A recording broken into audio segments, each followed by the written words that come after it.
தெரியாம பண்ணதுக்கு இந்த தண்டனை தேவைதானான்னு கேக்குறேன். தேவைதான். இப்படி எல்லாரும் ஏதேதோ பண்ணிட்டு தெரியாம பண்ணிட்டேன் என்ன மன்னிச்சிருங்கன்னு கேட்டு காசை கொடுத்துட்டு ரொம்ப ஈஸியா தப்பிச்சிருவாங்க. அதுக்கு தண்டனை தேவைதான் சார். என்ன சொன்னாலும் அதுக்கு எதையாவது சொல்றியம்மா. அண்ணே கொஞ்சம் வழி விடுங்க.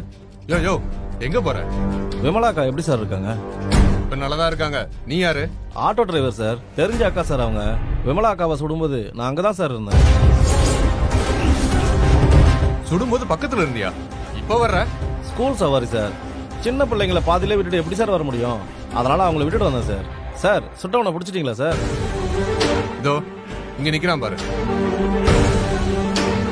சார் விமலாக்காவை சுட்டது வந்து இவர் இல்ல சார். அந்த கார்ல இருந்தது ஒரு சின்ன பையன் சார். நான் நேர்ல பார்த்தேன் சார். என்னையா சொல்ற? ஆமா சார்.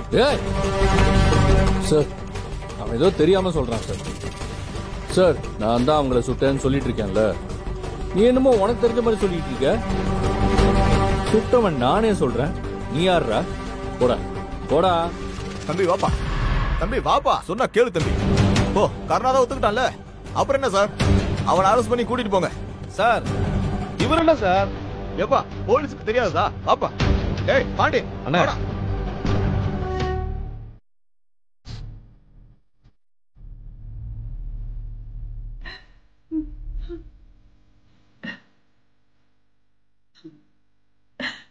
அக்கா என்னக்கா தைரியமா இருக்க வேண்டிய நீங்களே இப்படி அழுதீங்கன்னா பசங்களா என்ன பண்ணுவாங்க? இது எவ்வளவு நேரத்துக்கு தான் இப்படியே சோகமா இருக்க போறீங்க? இந்து வியாபாரத்துக்கு போக ஆரம்பிச்சதுக்கு அப்புறம் தான் வீட்டோட நிலைமை கொஞ்சமாவது நல்லா போயிட்டு இருந்துச்சு. இப்ப அதுவும் பண்ண முடியாத நிலைமையாயிடுச்சு. இன்னும் கொஞ்ச நாள்ல ஏதோ இவளோட கல்யாணத்தை வச்சுக்கிட்டு இந்த நேரத்துல நான் வந்து இப்படி படுத்துட்டேனேம்மா.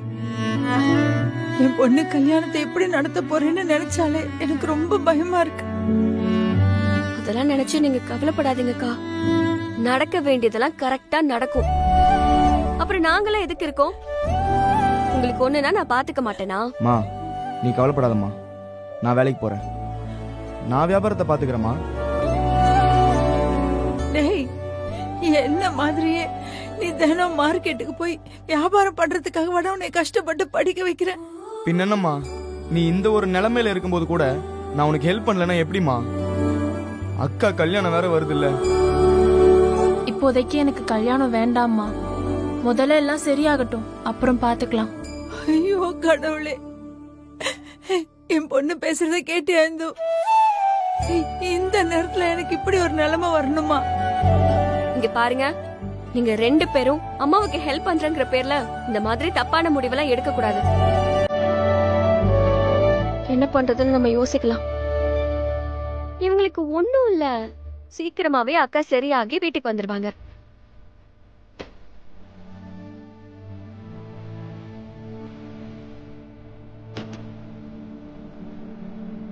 சார் உட்கார்.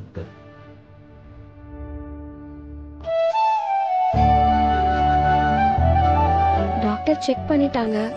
கால்ல தான் புல்லட் பட்டிருக்கு, அதை எடுத்துட்டாங்க. கொஞ்ச நாளைக்கு ரெஸ்ட் எடுக்க சொல்லிருக்காங்க. முதல்ல நீங்க கருணா மேல கொடுத்திருக்க கேஸ வாபஸ் வாங்குங்க. எதுக்கு உங்களுக்கு இந்த வேண்டாத வேலை? என்னங்க நீங்க எப்படி இருக்கீங்கன்னு ஒரு வார்த்தை கூட கேட்காம வந்ததும் வராததுமா அந்த கேஸ வாபஸ் வாங்க சொல்றீங்க? விமலாக்கா இப்படி இருக்கிறதுக்கு காரணமே அவன்தான். அவனை போய் வெளியே விட சொல்றீங்க? இங்க பாருமா, நீ பாட்டுக்கு ஈஸியா பேசிட்டு போயிடுவ. ஆனா நாங்க எங்க வீட்டுல ஒரு நல்ல காரியம் நடந்தாலும் சரி, கெட்ட காரியமா இருந்தாலும் சரி, எதுக்கு பணம் தேவைப்பட்டாலும் முதல்ல கை கட்டி நிக்கிறது அந்த வீட்டுல தான். அவங்கள பகச்சுக்கிட்டு எல்லாம் ஒண்ணுமே பண்ண முடியாதுமா. அவங்க ஒண்ணும் சும்மா ஒண்ணு பணத்தை தூக்கி கொடுக்கல.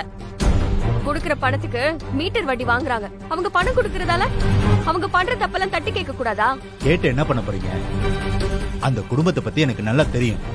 அதனாலதான் சொல்றேன், பிரச்சனையை வளர்க்காம முடிக்க பாருங்க. அவனை வெளியில எடுத்து போய் தேவையில்லாம நமக்கு ரிஸ்க் ஆயிட போதுங்க. இல்லடா, அப்பா சொல்றது சரிதான்.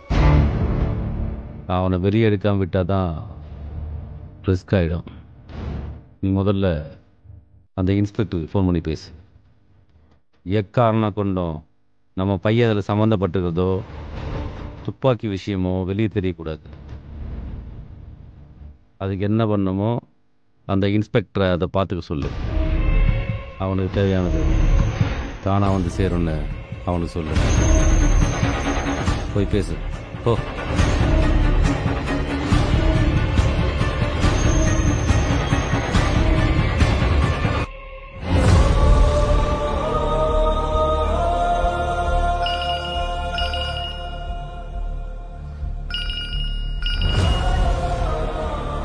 ஹலோ, நான் கிருபானனோட தம்பி திவாகர் பேசுறேன்.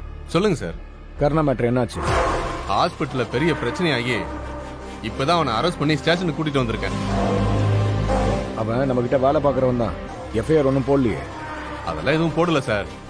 ஆனா விஷயம் கொஞ்சம் சீரியஸா இருக்கு. அடிபட்டவங்க சைடுல இருந்து கேஸ் எடுக்க சொல்லி கம்ப்ளைண்ட் கொடுத்திருக்காங்க. இன்னும் எஃப்ஐஆர் போடாம என்னையா பண்றீங்க? அதெல்லாம் ஒரு விஷயமா? என்ன பண்ண உங்களுக்கு தெரியாதா? சார் அதுல நிறைய காம்ப்ளிகேஷன்ஸ் இருக்கு. அவன் நல்லா குடிச்சிருக்கான் சார்.